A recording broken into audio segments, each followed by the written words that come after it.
নমস্কার, দেখছেন কলকাতা টিভি। সঙ্গে রয়েছে শুভাঙ্গী। শুরু করছি চারটে চারটে।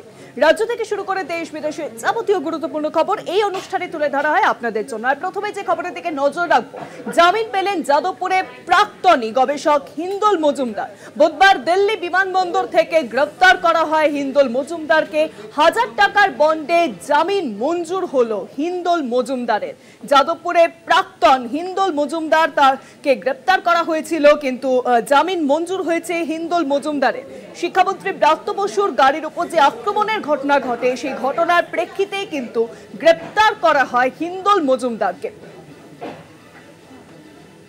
বাইরে বসে তিনি প্রভাব খাটিয়েছেন, তিনি বলেছেন, বেশ কিছু মন্তব্য করেছেন, প্ল্যান দিয়েছেন। সেই অভিযোগকে সামনে রেখেই কিন্তু হিন্দোল মজুমদারকে গ্রেফতার করা হয়। তবে জামিন মঞ্জুর হলো হিন্দোল মজুমদারের।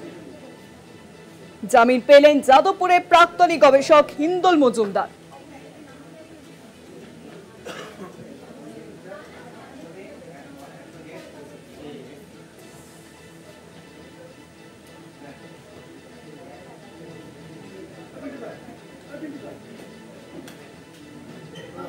আরো জানবো, সরাসরি রয়েছেন আমাদের প্রতিনিধি অরিত্র ঘোষ। অরিত্র, জামিন পেলেন যাদবপুরে প্রাক্তনী গবেষক হিন্দোল মজুমদার। দেখো, একদমই তাই। গত 1 মার্চ ব্রাত্য বসুর গাড়িতে হামলা এবং ভাঙচুরের ঘটনায় এফআইআর রুজু হয় এবং সেই এফআইআর ভিত্তিতে গ্রেপ্তার করা হয় যাদবপুর বিশ্ববিদ্যালয়ের প্রাক্তনী এই গবেষক হিন্দোল মজুমদারকে। স্পেন থেকে ফেরার পথে প্রথমে দিল্লিতে তাকে আটক করা হয়, পরে দিল্লির রাউস এভিনিউ পাতিয়ালা হাউস কোর্টে তাকে পেশ করা হয় এবং সেখান থেকে ট্রানজিট রিমান্ডে যাদবপুর থানার পুলিশ তাকে গ্রেপ্তার করে এবং তাকে আদালতে পেশ করা হয়েছিল। আজ 3 দিন পুলিশ হেফাজত শেষে তাকে পেশ করা হয় এবং তারপরে আদালতে শুনানি পর্ব শুরু হয়। সওয়াল জবাব পর্ব শেষে আদালত তাকে জামিনের নির্দেশ দেন এবং 1000 টাকার বন্ডে তাকে জামিন দেওয়া হয়েছে, এমনটা আদালতের তরফ থেকে জানা যাচ্ছে। দেখো, এদিন আদালতে শুনানি পর্বে যে বিষয়গুলি মূলত সামনে আসে, এই হিন্দোল মজুমদারের যে আইনজীবী, তাদের তরফ থেকে জামিনের আবেদন করা হয়। সেখানে হিন্দোল মজুমদারের ভবিষ্যৎ, তার পড়াশোনার কথা উল্লেখ করা হয়। বিচারক সেই জামিনের আবেদন পাওয়ার পরেই কিন্তু পাল্টা প্রশ্ন তোলেন এবং শুনানি পর্বে যে বিষয়গুলি সামনে আসে, হিন্দোলের আইনজীবী তারা জামিনের আবেদন করেছিলেন। সরকারি আইনজীবী তারা জামিনের আবেদনের বিরোধিতা করেন এবং জামিন আবেদনের বিরোধিতা করে জেল হেফাজত চায় এবং একই সাথে বেশ কিছু হোয়াটসঅ্যাপ চ্যাটের ডকুমেন্টস তারা আদালতে পেশ করে। এই হোয়াটসঅ্যাপ চ্যাট ডকুমেন্টস আদালতে পেশ করার পরেই কার্যত বিচারক প্রশ্ন তোলেন পুলিশি তদন্ত নিয়ে। একই সাথে হিন্দোলের যারা আইনজীবী তারাও কিন্তু তাদের যে শুনানি পর্ব সেখানে উল্লেখ করেন যে 3 দিনই গ্রেপ্তারি হয়েছে, গ্রেপ্তারির মধ্যে কিন্তু কোনো রকম কোনো ফার্দার ডেভেলপমেন্ট হয়নি, ইনভেস্টিগেশনের কোনো ডেভেলপমেন্ট হয়নি। তারপরেই বিচারক জানতে চান সরকারি আইনজীবী যিনি রয়েছেন তার কাছে যে এই যে হোয়াটসঅ্যাপ চ্যাট, সেই হোয়াটসঅ্যাপ চ্যাট যদি সামনে আসে, সেই হোয়াটসঅ্যাপ চ্যাটে যদি এই হামলার পরিকল্পনা করা থাকে, তাহলে সুনির্দিষ্টভাবে স্পেসিফিক্যালি কেন আইটি অ্যাক্টে মামলা রুজু করা হয়নি, সেই বিষয়টি কিন্তু প্রশ্ন করেন বিচারক। একই সাথে কেন সরকারি পক্ষের আইনজীবীরা জামিনের বিরোধিতা করতে চাইছেন, সেই প্রশ্নও জানতে চান তিনি। অবশেষে সওয়াল জবাব পর্ব শেষ হয় এবং সওয়াল জবাব পর্ব শেষে হিন্দোল মজুমদার, এই গবেষক, বাঙালি গবেষক, যাদবপুরের প্রাক্তনী, তাকে জামিনের নির্দেশ দেয় আদালত। 1000 টাকার বন্ডে তার জামিনের নির্দেশ দেওয়া হয়েছে, এমনটা আদালত সূত্রে খবর পাওয়া যাচ্ছে। খুব উল্লেখযোগ্যভাবে যে বিষয়টা এবার সামনে উঠে আসছে, ঠিক এর আগের যেদিন তাকে গ্রেপ্তারের পর আদালতে পেশ করা হয়েছিল, সেদিন তাকে জঙ্গির সাথে তুলনা করা হয়েছিল, আনসারির সাথে তুলনা করা হয়েছিল।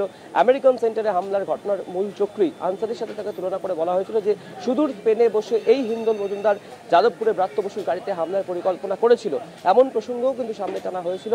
তবে আজকে রাজ্য সরকারের তরফ থেকে যে আবেদন করা হয়েছিল, সেই আবেদন কিন্তু ধোপে টিকলো না, অর্থাৎ জেল হেফাজতের আবেদন ধোপে টিকলো না।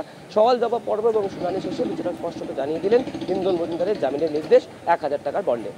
অনেক ধন্যবাদ অরিত্র। সরাসরি ছিলেন আমাদের প্রতিনিধি অরিত্র ঘোষ। 1000 টাকার বন্ডে এবার জামিন পেলেন হিন্দোল মজুমদার। যাদবপুরে প্রাক্তনী গবেষক হিন্দোল মজুমদার, তাকে কিন্তু গ্রেপ্তার করা হয়েছিল।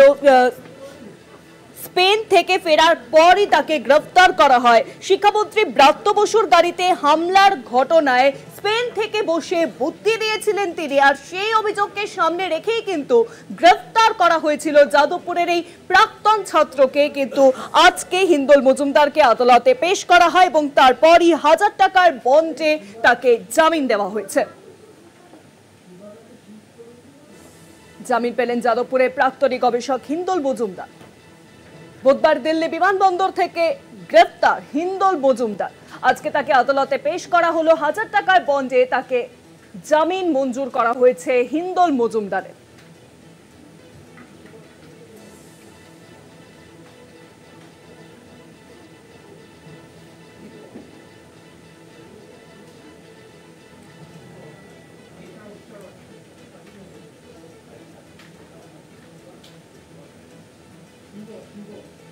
জামিন পেলেন হিন্দোল মজুমদার, যাদবপুরে প্রাক্তনী হিন্দোল মজুমদার।